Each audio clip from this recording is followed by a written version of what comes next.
Hey folks, today is Friday, September 5th, 2025. As usual, my name is Jake Baldino, here to talk about all the video game news that has been going on this week. But yes, I am in what looks like a haunted mansion somewhere in Europe. I am actually on vacation, but the Friday news show, the Friday news doesn't go on vacation. Also, if I sound sick, I am sick. I got sick on vacation. Lucky me. But let's talk about the news. One of my favorite things ever, Batman. Let's talk about Batman. A new Batman game has leaked. It may not be the Batman game that some people want, but it is one that I personally want. I know some people might be interested in as well.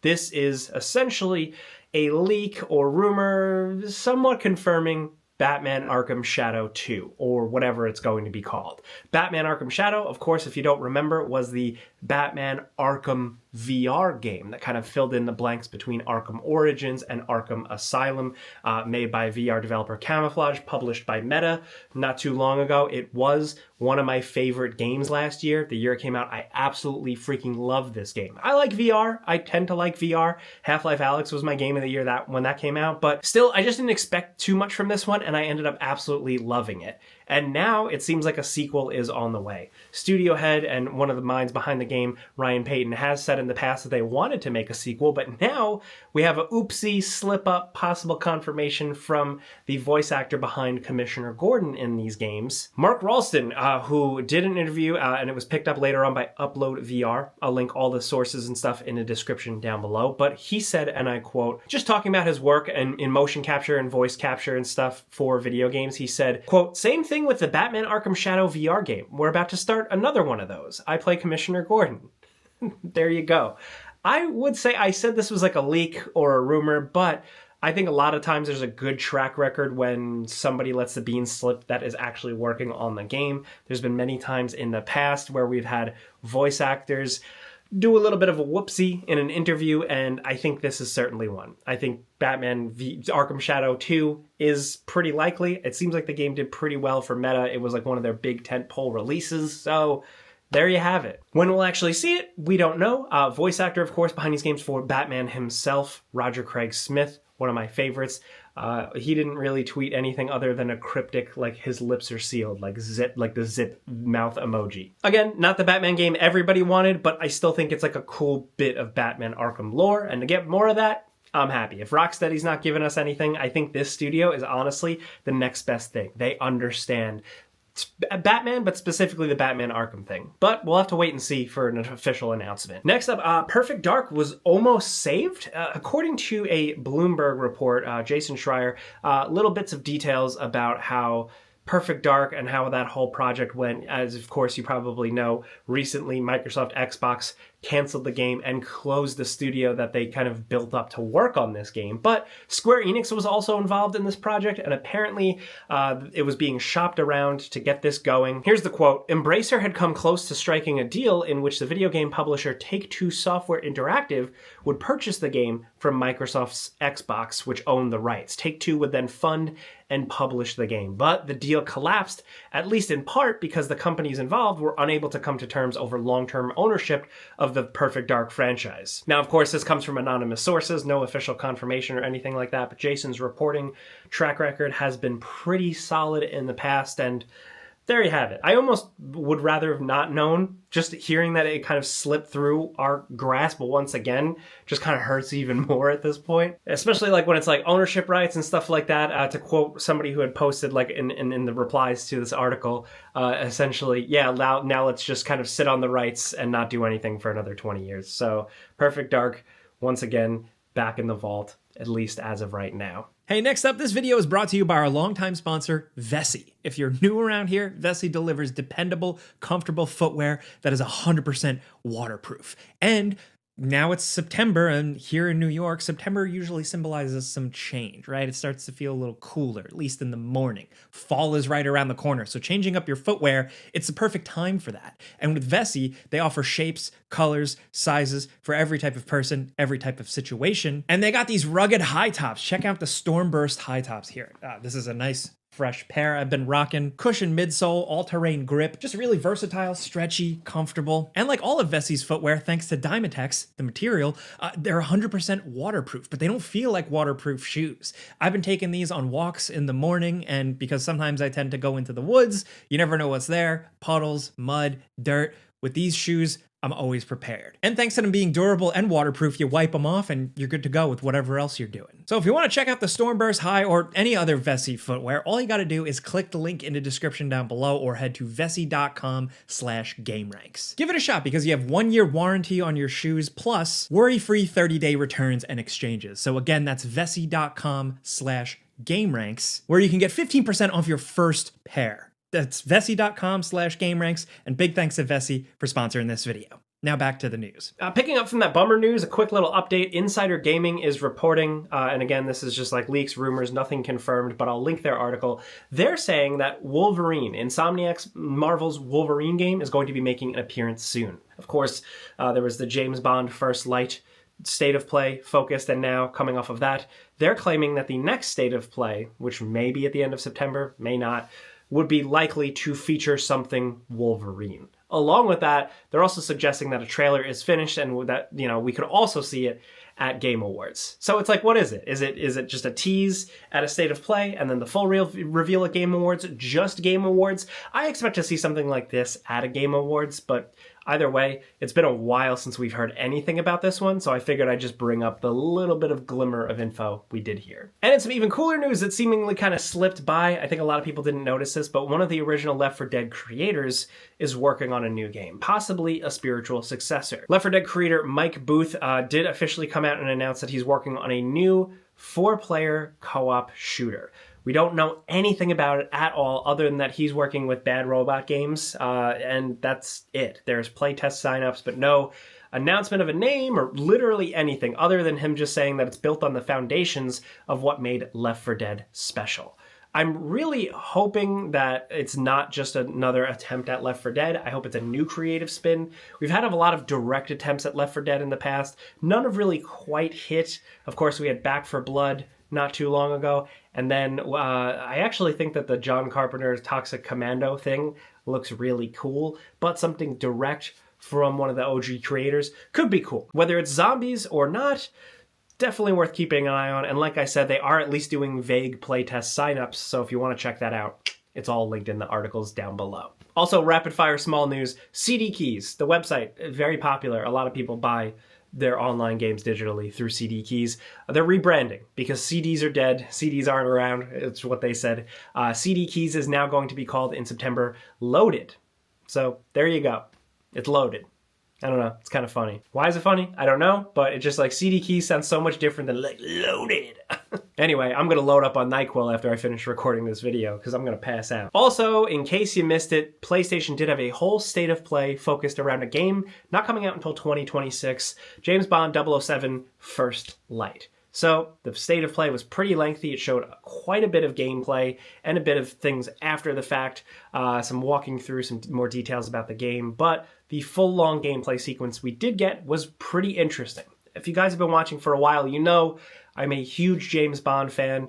I was looking forward to this. I'm still looking forward to this. Ultimately, what I saw, I thought was pretty cool. Was it kind of what I was expecting? Yeah, for the most part. Also, is the frame rate really bad? Yes, the frame rate was all over the place. I know it's a work in progress game, and credit to them for just showing it, but yeah, that frame rate was all over the place. But what I did at least like to see was a pretty solid James Bond, a kind of mix between Hitman, kind of social stealth gameplay, and just all out, like balls out action. The car stuff didn't really do much for me other than a couple of big jumps, but the third person shooting, the combat, the throwing dudes off of roofs, punching men, exploding barrels, all that seemed really great. Even if the frame rate took an absolute shit when he shot some of those explosive barrels. It just looked like good old-fashioned Hollywood action movie sequences, especially towards the end with how it kind of leaned into like a Moonraker sequence. It was kind of like Moonraker mixed with Uncharted 3, which to me, match made in heaven. But this is a really interesting one for IO Interactive. IO Interactive, of course, are the people behind the Hitman games, and one of my personal all-time favorites, Freedom Fighters, but that's another story. But here, it's them doing their Hitman gameplay, yes, but adding a lot more, and stuff that, you know, is a bit new for them. Big cinematic action sequences, more in-depth storytelling. So I'm really excited to see how this really pans out. We know it's coming in 2026. They drop a date. It is March, I believe. Still, I would really hope that they tidy up the frame rate and the performance of this game. Too many games lately have been hampered by performance, but it's their engine. I hope at this point they would have a mastery of that. Still, this is kind of what I wanted to see. I'm also easy to please. Everything or Nothing is one of my favorite Bond games. I also really liked Bloodstone, the one that everybody forgot about. I was hoping for something just on that level. Maybe my bar is low, personally, as a Bond fan. I'm just happy to have something, but it does look cool. So let me know what you think in the comments. And also, if you do want like a James Bond fan perspective, I linked Calvin Dyson. He's a great YouTuber I watch all the time. If you just want someone who's not really a gamer, but more of a Bond person reacting to it, this is cool. Also, Metal Gear Solid Delta, the remake of one of my favorite video games, really my favorite franchise of all time. I like the remake. I thought they did a pretty good job. They didn't screw anything up. Some technical issues, though, held it back in some spots. That had a hot fix last week, as well as new updates. Just today, it's hitting some bug fixes, also an inverted camera update. Along with that, Konami did let us know that they are working on some technical issues and stuff, specifically around the PS5 and PS5 Pro, some PC optimization. A lot of stuff is needed, and they have acknowledged it at the very least. Here's hoping they fix it. Sony was a little hit or miss with fixing and updating Silent Hill 2, so yeah, but along with that, there is the announcement that Metal Gear Solid Delta Snake Eater did cross 1 million sales in 24 hours. All I really have from that is I'm glad people are still excited about Metal Gear. Again, one of the reasons why I'm here talking about video games, my favorite franchise, so it seems like it's going to be doing well. Does it mean Konami is going to come back and make a whole new Metal Gear? I don't know, God knows, but hey, at least this is all right.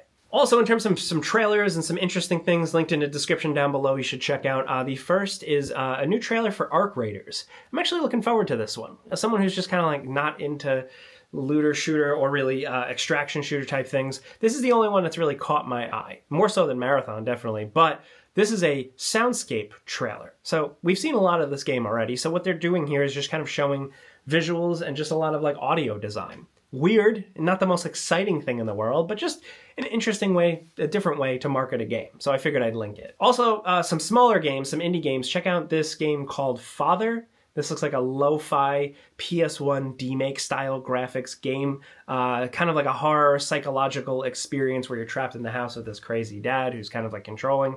And yeah, I love this like retro graphical style coming back. It's been a few things here and there, but I don't know. This just looks really weird. Speaking of weird, also check out RatScum. This looks like a kind of cute, but also weird, kind of animated style 2D adventure where you're this chubby little mouse or rat. It's called RatScum, but he looks like a cute little mouse. Also, this one just blew the doors off of me. This is Cybertaxi Lunatic Nights.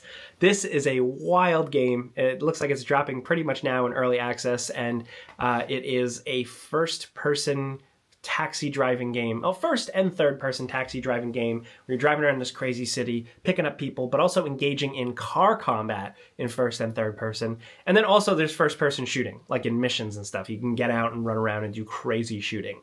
Incredibly ambitious and weird, and I'm all about it. And I'm looking forward to checking this one out once I finally get home. Now, in terms of game releases this week, I buried the lead, but I meant to wish you all a happy Hollow Knight Silksong release. As of right now, the game is finally out on the major platforms, and it seems like people are really loving it. You know, impressions are still coming in. It just dropped. It didn't get like, you know, like reviewers weren't playing it earlier or anything. But so far on Steam and everything, like the impressions seem like it's good. It seems like sometimes taking a long ass time on a game and releasing it when it's ready really results in a quality experience that everybody really responds to. What a crazy novel thought. Also, in terms of releases this week, don't miss Hell Is Us. I love this game. It is not for everybody because it doesn't hold your hand. It kind of just throws you in. There's no map. There's no quest tracking or anything like that. And the combat's not very good. But the world building, the atmosphere, the puzzles, and the adventuring and discovery, I loved. I thought this game was really cool. Again, flawed, not for everybody, but worth checking out. So I linked the Before You Buy in the description down below, as well as our Before You Buy for Cronos, The New Dawn. It seems like Bloober Team is finally really on a good tear with their own stuff. You know, the Silent Hill 2 remake was great, but I'm glad that now they put out something on their own that just seems totally quality. On Steam, it's being received very well. And again, Falcon and Eric did the Before You Buy. So if you want to check that out, linked below. Also this week, Indiana Jones and the Order of Giants DLC is out. I'm looking forward to playing that when I get home as well. That should be downloading as we speak, but I love the base game, so a little more indie is a win for me. But I figured this week I'd end with all the releases. That's all the news this week, so let me know what you think about the new Batman Arkham Shadow 2 being a possibility, as well as the fact that we almost had Perfect Dark. Again, it was almost saved. But also, of course, in the pinned comment below, it might be a sponsored comment, but either way, reply to that comment letting us know what games you're currently playing. Is it one of the new releases I mentioned? Is it Silksong? Is it something older?